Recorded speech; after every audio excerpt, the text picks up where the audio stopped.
আমাদের কথা থাকে কিন্তু শোনার মতো মানুষ থাকে না, আমাদের গল্প থাকে কিন্তু বলার মতো মানুষ থাকে না।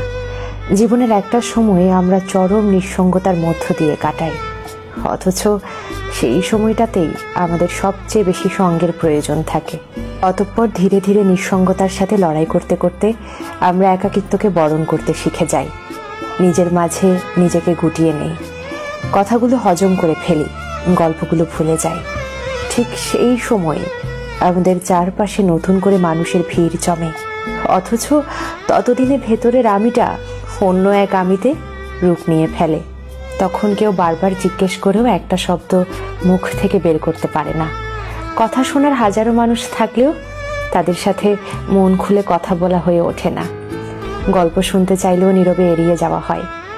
এমন আচরণের ফলে তারা ভেবে বসে এসব ভাবাটাও ভুল কিছু নয়, কিন্তু তারা কখনো জানতেও পারবে না একদিন আমিও নিজের সব কথা বলার জন্যে মানুষের দরজায় দরজায় ঘুরেছি, কিন্তু তাদের সবাই আমায় উপেক্ষা করেছে।